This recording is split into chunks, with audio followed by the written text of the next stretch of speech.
Rahayu, Rahayu, Rahayu Sagunging Dumadi. Selamat berjumpa kembali dengan video saya, Jawa Kawedar. Pada kesempatan ini saya akan menceritakan tentang perjalanan Joko Tarub dengan Dewi Nawang Wulan. Siapakah sebenarnya Joko Tarub dan Dewi Nawang Wulan tadi? Benarkah Dewi Nawang Wulan itu bidadari yang turun dari kayangan? Sekitar abad ke-14 ada sosok pemuda yang bernama Joko Tarub yang memiliki gelar Ki Ageng Tarub yang dianggap sebagai leluhur dari dinasti Mataram yang menguasai tanah Jawa. Menurut sumber dari masyarakat setempat, ditemukannya reruntuhan makam Joko Tarub di Desa Widodaren, Gerih Ngawi, Jawa Timur yang menjadi bukti adanya pertemuan antara Joko Tarub dengan Dewi Nawang Wulan. Sosok Joko Tarub sendiri disebut sebagai seorang yang gagah perkasa dan memiliki kesaktian yang sangat luar biasa. Ia sering keluar masuk hutan untuk berburu di kawasan Gunung Keramat. Di gunung itu terdapat telaga yang berlokasi di Desa Widodaren, Gerih Ngawi, wilayah Jawa Timur. Pada saat itu dirinya melihat ada 7 bidadari yang sedang mandi. Karena terpikat oleh ke-7 bidadari tadi, maka Joko Tarub pun mengambil salah satu selendang yang berwarna oranye yang sedang disampirkan di dahan pohon yang ada di sekitar telaga tadi.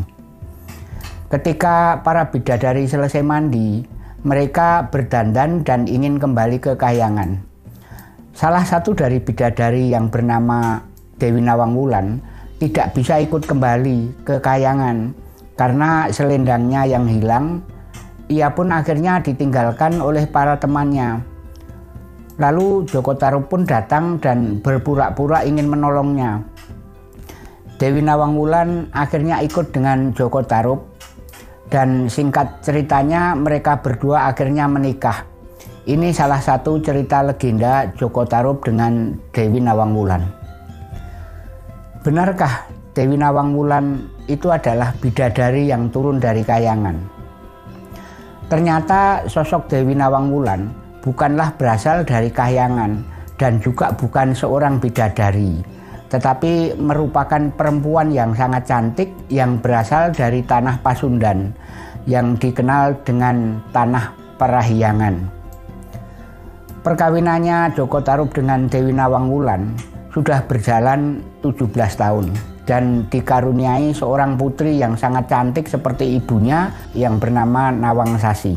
Pada saat itu Jaka Tarub sedang berduaan dengan putrinya, karena Dewi Nawang Wulan sudah meninggalkan mereka semenjak Nawang Sasi ini keadaan masih bayi. Kepergian Dewi Nawang Wulan disebabkan karena Dewi Nawang Wulan marah saat mengetahui kalau selendangnya yang hilang waktu mandi di sendang tadi yang mengambil adalah Joko Tarub. Semenjak kepergian ibunya, Joko Tarub mengabdi kepada Prabu Brawijaya, Raja Majapahit, dan Joko Tarub diangkat sebagai sesepuh desa dan diberi nama Ki Ageng Tarub.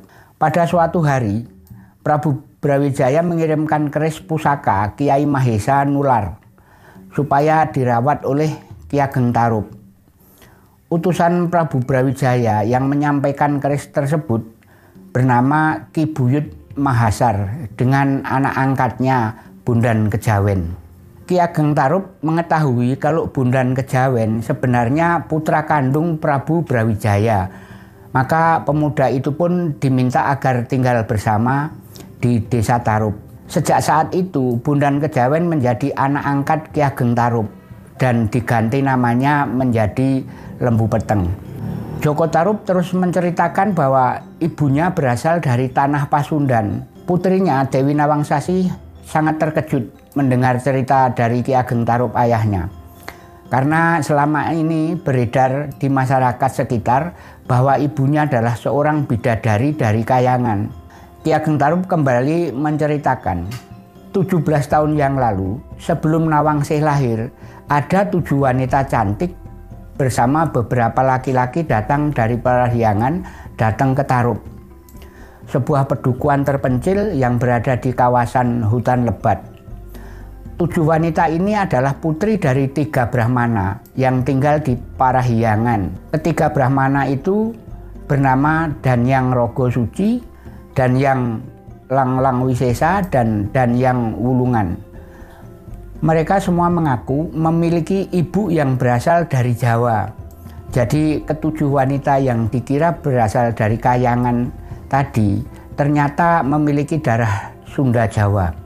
Ketujuh wanita cantik datang ke tanah Jawa karena petunjuk ayah mereka. Ayah mereka adalah golongan Brahmana, mengikuti petunjuk gaib yang diterima. Kemudian putri-putri mereka diperintahkan untuk menuju ke timur, menuju ke tempat yang disebut Amajang Wulan Tinaruban, yang artinya di bawah cahaya bulan dan dinaungi Tarup. Karena itu, ketika ada pemuda mengaku bernama Wuku Tarup, laki-laki yang mengantar 7 perempuan itu pun menjadi gembira. Karena pengembaraannya selama ini mereka berhasil menemukan Joko Tarup. Oleh karena itu, sesuai wangsit yang diterimanya, maka 7 perempuan itu meminta pemuda bernama Joko Tarup untuk memilihnya. Joko Tarup akhirnya memilih Roro Purwaci yang merupakan nama asli Dewi Nawang Wulan. Tetapi adiknya dari Dewi Nawang Wulan, Roro Purwaci yang bernama Roro Asri, memilih untuk menemani kakaknya. Joko Tarup memilih menyembunyikan identitas 2 perempuan dari Parahyangan tersebut kepada warga sekitar. Kenapa? Karena hal ini putri yang berasal dari Brahmana yang menikah dengan kesatria, bahkan Joko Tarup identik berasal dari kaum Sudra. Karena berasal dari desa terpencil, nantinya akan mengalami kesulitan karena aturan dari Dharma Sastra. Asal-usul Roro Purwaci yang tidak jelas membuat masyarakat nantinya tidak mempercayai bahwa dirinya berasal dari Kahyangan. Joko Tarup akhirnya memberi nama Nawang Wulan. Nawang Wulan berarti menatap rembulan, sebab ibumu itu memang seperti rembulan kecantikannya. Ini cerita Joko Tarup kepada anaknya Dewi Nawangsasi. Dengan berjalannya waktu, Nawangsih dinikahkan dengan Bondan Kejawen yang merupakan pangeran dari Keling Mojopahit. Petunjuk dari Brahmana tersebut mulai menemukan titik terang. Setelah Ki Ageng Tarup meninggal dunia, Lembu Peteng alias Bondan Kejawen menggantikannya sebagai Ki Ageng Tarup yang baru. Dari perkawinan Nawangsasi dengan Pangeran Bondan Kejawen melahirkan Ki Ageng Wonosobo, Ki Ageng Getas Pendowo, dan Dewi Roro Kasihan. Dari Ki Ageng Getas Pendowo lahir Ki Ageng Selo. Dari Ki Ageng Selo berputra Ki Ageng Enis. Ki Ageng Enis berputra Ki Ageng Pemanahan. Ki Ageng Pemanahan berputra Panembahan Senopati Raja Mataram. Dari sinilah Nawang Wulan dan Joko Tarup menurunkan raja-raja di tanah Jawa. Demikian sedikit sejarah dari Joko Tarup dan Dewi Nawang Wulan. Mohon maaf kalau ada salah dalam penyampaian saya. Semoga para pemirsa selalu sehat dan tetap bahagia. Rahayu, rahayu, rahayu sagunging dumadi.